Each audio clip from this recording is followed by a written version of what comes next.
Donc super, aujourd'hui on interview Christelle, membre de l'accompagnement qui nous a rejoint il y a déjà 5 mois. Et je vais te laisser te présenter déjà dans un premier temps. Ok. Vas-y.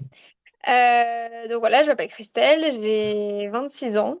Et donc je fais de l'anxiété depuis très très longtemps. Et c'est fait seulement depuis un an et quelques mois que j'y travaille et que je vois Amjed, je le vois depuis moins longtemps du coup. Donc je le vois, on va dire, depuis peut-être surtout peut-être 10 mois à peu près, tant que tout cassé.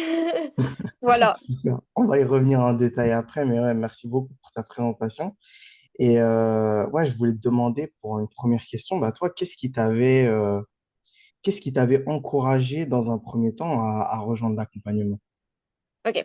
Alors déjà, faut savoir, j'étais dans une période de ma vie où j'en pouvais plus, où j'étais là, stop, faut que je fasse quelque chose, faut que je guérisse, faut que je parle, faut que j'arrête de sans arrêt rester dans ce mood qui est très très bas, il faut que je remonte. Donc j'ai commencé déjà par, enfin un peu comme d'habitude, quoi, j'en ai parlé à mon médecin au tout début, ensuite j'ai essayé de trouver des psychiatres, tout ça, tout ça. Bon, au final, rien m'a convenu, en fait, tout simplement. À chaque fois, j'avais soit des psychiatres qui me disaient, ça a l'air d'aller, t'as l'air moins anxieuse qu'avant. Donc, je trouvais ça déjà très braquant. Il y avait très peu de confiance. Ouais. Et puis, c'est Amjad, au final, où j'ai découvert, du coup, son profil, tout ça, où j'ai vu qu'il était coach en anxiété. Il postait pas mal de choses et là, à ce moment-là, je me suis dit, ça c'est la première fois que quelque chose me parle vraiment, qui fait que je me suis dit, pourquoi pas? En étant une personne très méfiante, je me suis quand même dit, bon, il y a peut-être quelque chose, tu vois, ça peut être de l'arnaque ou quelque chose de très, très facile à penser. Et en réalité, malgré tout ça, il a réussi à mettre une confiance de dingue. Euh, je me suis sentie en confiance tout de suite, en fait. Même moi qui avais du mal à parler, même à des inconnus, même sans savoir exactement où j'allais, il n'y avait pas seulement cette envie de guérir, il y avait aussi vraiment, je me sentais vraiment en confiance au point que j'ai réussi à parler de moi sans, comment dire, sans mentir, sans cacher des choses, sans... Voilà, tout s'est fait au feeling et j'ai trouvé ça dingue, en fait. La confiance que j'ai eue du premier coup au premier rendez-vous, au point que je me suis sentie boostée dès le premier coaching, quoi. Donc voilà. Ah, merci beaucoup. Bah, merci beaucoup pour la confiance que tu m'as accordée. Et oui, comme tu dis, après, c'est toi qui as fait le travail et les résultats que tu as eu après, ils ont été vraiment incroyables. Donc, c'est moi qui te remercie pour la confiance que tu m'as accordée et que tu as accepté mon aide finalement. La question aussi que je voulais te poser, c'était à quoi ressemblait ton quotidien avant l'accompagnement? On a commencé en décembre. Mm. À quoi ressemblait ton quotidien? Quelles étaient tes difficultés premières? Tu peux nous dire un Honnêtement, peu? oui, honnêtement, bah déjà, un premier mot, c'était l'horreur. J'y arrivais plus du tout, je faisais rien, en fait, rien du tout. J'étais tout le temps dans une vigilance, tout le temps dans un figement. Dès que je voulais faire quelque chose, même une activité que j'aime particulièrement, c'était impossible, je ne pouvais rien faire. Je dormais plus ou je dormais trop. J'avais des phases où je mangeais beaucoup, je mangeais plus du tout. Vraiment, c'était invivable. Avant le coaching, c'était plus possible. Au bout d'un moment, j'avais même peur de faire une dépression par rapport à tout ce que je vivais parce que je me disais, attends, mais t'as fini tes études, tu vas te mettre dans le milieu professionnel, comment tu vas t'en sortir, quoi? C'était plus possible. Même mes projets, mes ambitions de vie devenaient ingérables. Mais en fait, non, je vais pas faire ça, je veux plus rien faire. Mon état s'aggravait de plus en plus. Il faut vraiment que je fasse quelque chose. Et à côté, j'essayais de voir des personnes qui pouvaient m'aider, mais ça agissait pas sur moi, quoi. J'avais aucun résultat. Donc, et c'est depuis du coup que je t'ai rencontré où d'un seul coup, j'ai vu l'espoir et je me suis dit, ah, et là, il se passe quelque chose. Voilà. Super. Bah, on va y venir. Et justement, tu disais, il se passe quelque chose. Ça a été quoi, du coup, les premiers résultats au niveau de l'accompagnement au début et qu'est-ce qui t'a plu dès le début de l'accompagnement, en fait? Alors, déjà, je me suis toujours demandé ce que c'était l'anxiété, d'où ça venait. Ok, c'est traumatique, ok, ça vient des choses qu'on a vécues, ok.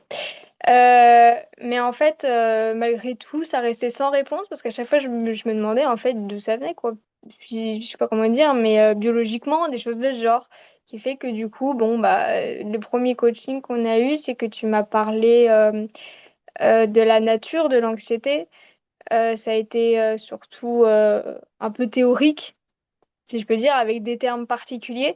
Mais n'empêche que ce sont des termes que j'utilise tous les jours, en réalité, vraiment. Genre tout ce qui est figement, tout ce qui est, bah, par exemple, être dans son ventral, sympathique, dorsal, tout ça.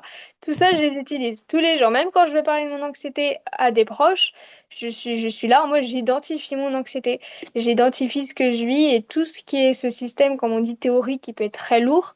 En réalité, au moment où tu veux guérir, ça commence par là. Moi, ça a débuté par là, identifier son anxiété. Et quand j'ai appris des choses sur ça, je me suis dit, c'est à ce moment-là que je me suis dit, il se passe quelque chose. Parce que j'ai réalisé en fait que j'arrivais à décrire, à comprendre, à mettre des mots. Alors qu'avant, j'étais dans le flou et il n'y a rien de pire, le brouillard. Le brouillard mental, tu comprends rien, tu dis juste je suis anxieux, point, mais il n'y a rien, il se passe, il se passe trop de choses, il faut identifier. Et tout ce côté théorique, en donnant même des exemples, en partageant ton histoire, des choses de genre, ça m'a vraiment permis de me comprendre et c'est à ce moment-là que ça a débuté. Surtout, ma guérison a débuté par là. Voilà. Ouais, c'est génial. Qu'est-ce que ça t'a fait de réaliser que finalement, tu n'étais pas bizarre, qu'il y avait une explication, que au vu de l'enseignement que tu as reçu d'un point de vue système nerveux, quand tu as commencé à mettre du sens sur tout ce qui t'arrivait, qu'est-ce que ça t'a fait? Qu'est-ce que tu as ressenti? J'étais soulagée. Ouais. Clairement. Cette sensation de ne pas être seule, alors qu'en plus, j'ai vu quelques psychiatres avant, j'avais toujours cette sensation d'être complètement dingue. Juste, voilà. Limite, j'ai l'impression qu'il n'y avait plus rien à faire pour moi. J'avais vraiment cette sensation. Et c'est pour ça que je me suis dit, là, je vais pas m'en sortir. Et le fait de t'avoir rencontré et de m'être lancée, carrément, j'ai vraiment senti que je suis enfin quelqu'un qui me comprend, quelqu'un qui parle de l'anxiété, mais sans que ce soit quelque chose sans que ce soit une fatalité, quoi. Je me Hum. suis dit, enfin, on en parle en mode, on peut guérir, on peut réguler, c'est OK. Et en plus, aller, comment dire, en respectant mes limites, en allant euh, en prenant mon temps, tout ça, c'est ce qu'il y a de plus précieux en vrai. Parce que ce sont des choses que j'ai aussi appris avec toi, c'est respecter mes limites, prendre mon temps et, euh, et y aller à mon rythme, quoi, tout simplement. Hum. Voilà, et puis la compréhension, la compassion, la confiance, tout ça, c'est... enfin, voilà. Mais ça, moi, je trouve dans le travail que tu as fait, ça a été vraiment quelque chose de clé dans ta guérison. C'est le fait que Oui, tu t'es pas mis de pression. Tu t'es pas dit à telle date, je serai guéri. Tu as juste suivi le processus en soutenant ton corps au quotidien avec les nouvelles compréhensions que tu avais. Et vraiment, tu t'es pas mis de pression. Tu t'es dit, voilà, ça prendra le temps que ça prendra. Et oui, tous les jours, tu faisais les actions. Tu respectais ton corps pendant les phases de contraction, pendant les phases d'expansion. Ça aussi, c'est quelque chose qui a énormément aidé et qui t'a permis d'avoir des résultats assez rapides. Et vraiment, ça, je trouve que ça a été. Moi, je trouve que ce point-là, il a été game changer pour toi. Vraiment. ah oui, oui, oui, clairement, ouais. Vraiment. Hmm. Aussi, je voulais te demander qu'est-ce que tu as aimé dans la manière, qu'est-ce que tu as aimé dans l'accompagnement, comment on a fonctionné ensemble, comment tu Ouais. décrirais la manière dont on a travaillé ensemble et qu'est-ce que tu as aimé dans l'accompagnement aussi, je voulais te poser ça comme question. Hmm. Alors, honnêtement, je sais pas comment dire ça, mais l'énergie que tu as, t'as un côté qui booste énormément. Tu Je te vois, ça, remercie. vraiment, en fait, à un moment donné, ça m'arrive, tu vois, d'avoir des phases où je suis moins motivée, où j'ai plus envie, et ça m'arrivait d'avoir des moments où on a eu des rendez-vous pendant ces périodes-là. Donc, juste par exemple, on avait des rendez-vous à 11 heures. Juste avant, j'étais en mode, j'ai la flemme, j'ai pas envie. Là, aujourd'hui, j'ai envie de faire que dalle. J'allais quand même au rendez-vous. Et juste après, mais c'est dingue comment j'étais boostée, j'ai envie de faire plein de trucs. Ah vraiment, c'est pas une blague. Genre, je faisais plein de choses. Je parlais autour de moi. En mode aujourd'hui, j'ai appris ça sur mon anxiété. Aujourd'hui, j'ai appris ça. J'ai un nouvel exercice, des choses comme ça. Et, euh, et vraiment, c'est ce qui m'a le plus marqué. C'est vraiment ce côté énergie, tout ça que tu as et qui m'a énormément aidé aussi. Ah, c'est Vraiment. génial. Ah, c'est génial. Je te remercie pour ce compliment, vraiment. C'est Ah, mais génial. Et c'est ouais, très honnête, c'est c'était sincère. c'était le but, hein. C'était le but de te soutenir parce que les premiers mois de guérison, c'est pas des, ils peuvent être assez difficiles parfois et d'avoir des rendez-vous réguliers où je suis là, je t'aide et je t'explique ce qui se passe et que t'es pas là toute seule dans ton coin à essayer d'appliquer le contenu de la formation. Bah, c'est ce qui fait c'est ce qui fait la différence. Oui. C'est ce qui fait que tu comprends. C'est ce qui fait que tu comprends à chaque étape ce qu'on fait. Et du coup, du coup, t'es accompagné, quoi. C'est le but de Oui. l'accompagnement, quoi. Si je peux rajouter quelque chose, si je, en une phrase, tu n'abandonnes pas. Tu n'abandonnes pas les personnes qui te demandent de l'aide. Et honnêtement, moi, c'est ce que j'ai ressenti avant de faire des coachings avec toi, c'est de l'abandon total. Les psychiatres qui me disaient finalement ton anxiété, ça a l'air d'aller, ou qui parlaient à ma place, je me sentais abandonnée. J'étais dans un abandon total, je me sentais seule, mais c'était limite, j'ai l'impression que c'était fini, quoi. Ouais, Et quand je t'ai rencontré, au contraire, tu vois. Même quand j'annulais un rendez-vous, je culpabilisais, j'étais mince, j'annule, le pot, il fait tout pour m'aider, et moi, qu'est-ce que je fais à côté? Et pourtant, tu as toujours cette oreille à l'écoute, en mode très compréhensif, en mode, il n'y a pas de souci, tu te sens pas bien aujourd'hui, repose-toi, on reporte. Et c'est cette compassion, en fait, que tu avais qui fait qu'on se sentait pas abandonné. Moi, je me suis jamais sentie abandonnée. Au contraire, je me suis sentie très comprise et il y a toujours eu ce côté où tu me disais ne culpabilise pas, tout va bien et c'est quelque chose que j'ai toujours eu de base et que là, je me dis ok, je vais pas bien, faut que je respecte un minimum mes limites quand même et j'ai appris ça, comme je l'ai dit au tout début, de respecter mes limites, qui est un grand pas aussi pour sa guérison parce que si on est trop dans l'idée je veux guérir, en un an, faut que j'ai terminé en 2 ans, il faut que je sois nickel. On peut pas en fait. C'est impossible.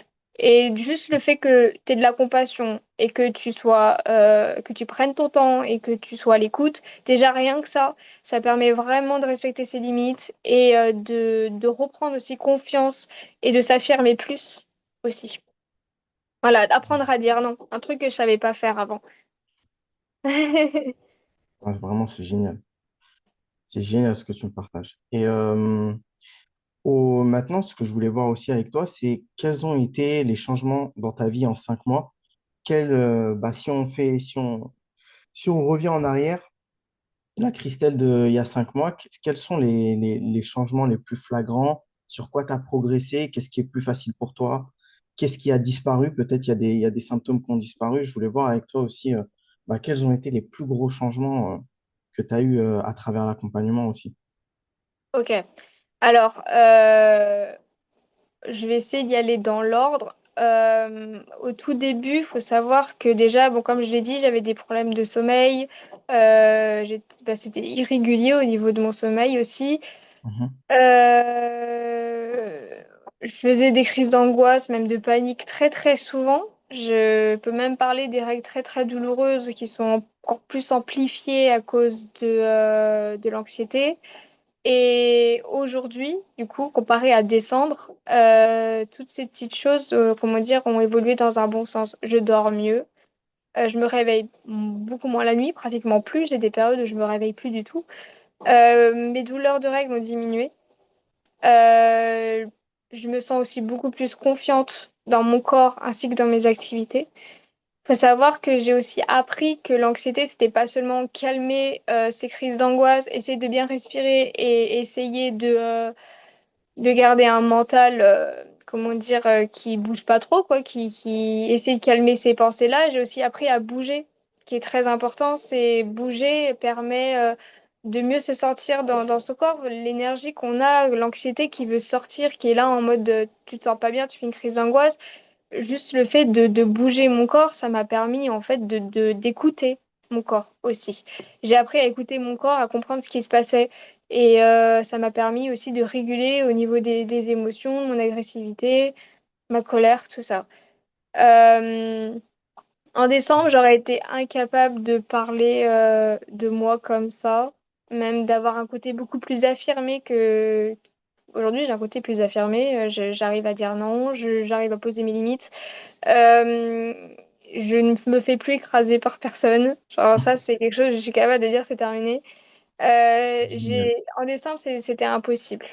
Clairement impossible. J'avais toujours ce côté, on aurait pu croire, comme je l'ai dit, que j'étais une personne timide, mais c'est pas le cas. Tout ce qui était, c'était lié à une réponse traumatique où je me sentais incapable voilà, de poser mes limites, tout ça. Je disais oui à tout. Très facile, en fait, de me faire influencer tout ça juste Ouais. par anxiété. Mais maintenant, c'est plus le cas. Et je suis capable je dis, on va dire, de vivre par moi-même et de poser mes limites. Tout ça, ce sont en peu de temps parce qu'on est quoi? On est au mois de mai. Et en décembre, c'était pas le cas. Et on va dire, je suis comme ça peut-être depuis 3 mois. C'est encore plus fort aujourd'hui. Mais ça a bien commencé en 3 mois où j'ai vraiment commencé à sentir vraiment là la grosse différence par rapport à décembre, qui est je me sens plus affirmée, tout ça.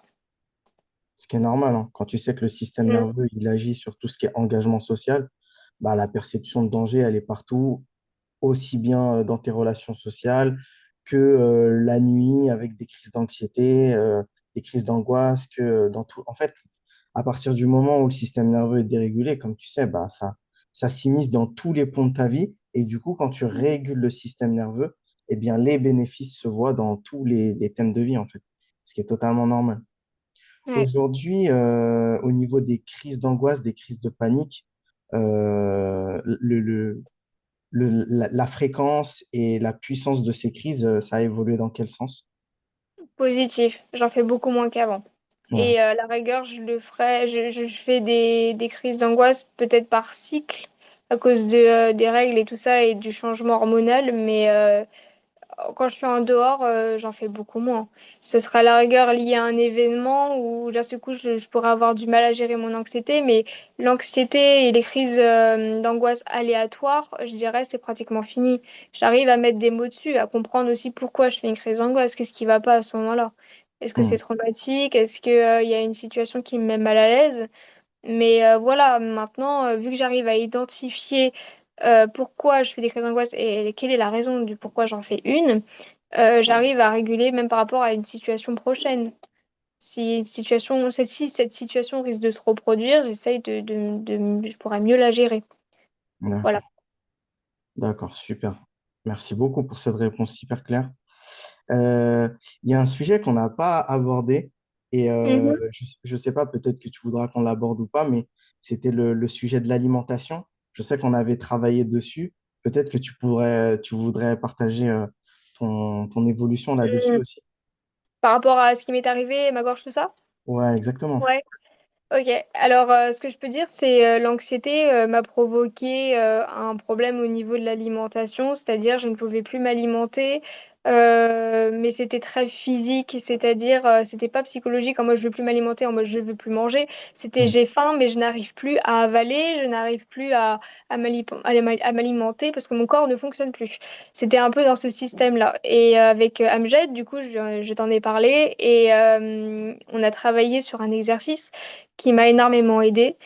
Et depuis, j'arrive beaucoup mieux à m'alimenter, à manger à ma faim.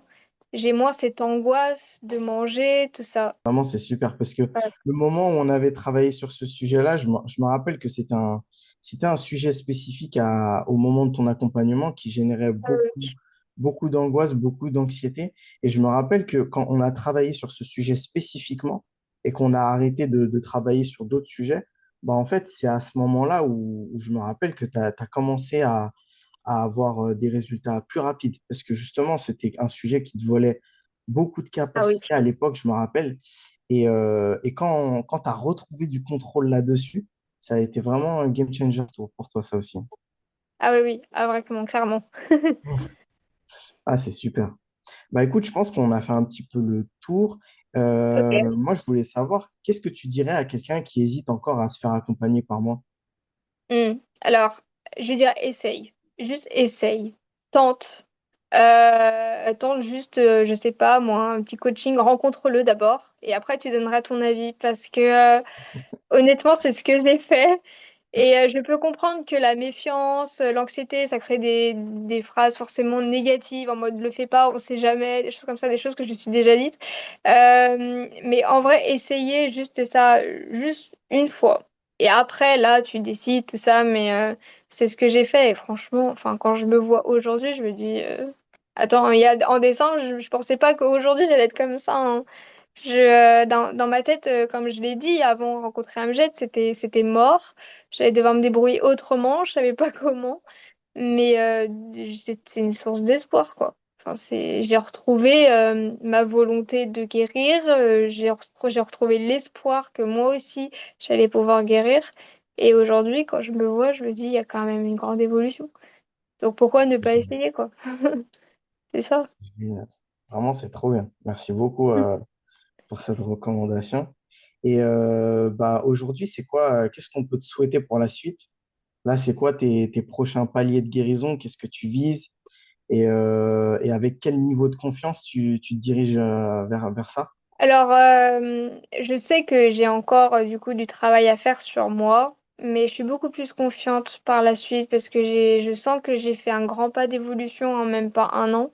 Et je me dis, si en quelques mois il se m'est arrivé tout ça, je me dis, mais après par la suite ça ira tout seul, quoi. Je suis beaucoup moins inquiète par rapport à ça. Je sais que l'anxiété ça se guérit. Je sais que même tous les vécus, les traumas, ça se gère. Honnêtement, je sens que je vais pouvoir être beaucoup plus confiante. En plus, j'arrive à m'affirmer même dans mon travail. J'ai repris des activités que j'avais laissées tomber il y a des années parce que tout simplement, j'avais plus confiance en ce que je faisais. Et aujourd'hui, je me sens beaucoup mieux, quoi. Ah, c'est Ouais, génial. pour la suite, je me dis, en fait, je ne peux que continuer à évoluer. La régression n'existe pas au moment où on commence la guérison. Je comprends qu'au début, ça fasse peur, qu'au début, on soit réticent, qu'on n'ose pas, ou qu'on ait vraiment un côté, finalement, j'abandonne ou j'y arrive pas. Mais ce sont des phases dans la tête qui sont importantes, qui font autant partie de la guérison. J'ai eu ces phases-là aussi. Et ces phases-là, en fait, c'est juste, on chamboule, en fait, notre système nerveux qui fait que lui, il n'a pas l'habitude ou qu'il va vouloir nous remettre dans un mood où ça va pas. C'est Et ça. en réalité, il faut pas se laisser abattre. Même si on a une journée en mode là, ça va plus, j'abandonne, le lendemain, ça ira mieux. Et d'un seul coup, on va être en mode non, en fait, j'abandonne pas. Ce sont des trucs qui me sont arrivés et même si on a l'impression qu'on régresse, on ne régresse pas. Ça fait partie de l'évolution. L'évolution, c'est pas une ligne droite, c'est pas une flèche qui monte directement en haut. On a aussi comme des montagnes russes où ça va un coup en bas, un coup ça remonte, un coup ça redescend. C'est comme ça que ça marche. Mais le seul truc que je peux dire, c'est qu'on fait à chaque fois un pas en avant et non en arrière. Exactement ça. Tu as tout Voilà. compris, vraiment. Vraiment, vraiment. Mais ça, c'est, moi, je trouve, hein, dans ton parcours, c'est ça, hein, c'est ta résilience dans les phases de contraction, ta résilience dans les phases de contraction où ça allait moins bien. Mm, C'est ça qui a fait la différence. Et aujourd'hui, tu as fait le plus dur, hein. Aujourd'hui, tu as fait le plus dur parce que maintenant, tes phases de contraction, elles sont de plus en plus confortables. oui. Bientôt, même pendant les phases de contraction, tu n'auras plus besoin de personne. Et du coup, ça va faire que monter, monter, monter et Mm, tu seras totalement autonome, quoi. Non, vraiment, c'est génial. Moi, je suis mm, vraiment content de ce que tu as pu faire, de l'énergie que tu t'es accordée, l'énergie, le temps que tu as mis dans ta guérison. C'est oui. vraiment génial. Bah, Mm, écoute, Christelle, merci beaucoup pour ce témoignage. Il aidera beaucoup de gens et tant mieux. on te souhaite que le meilleur pour la suite. Merci. Merci, salut, ciao. Salut.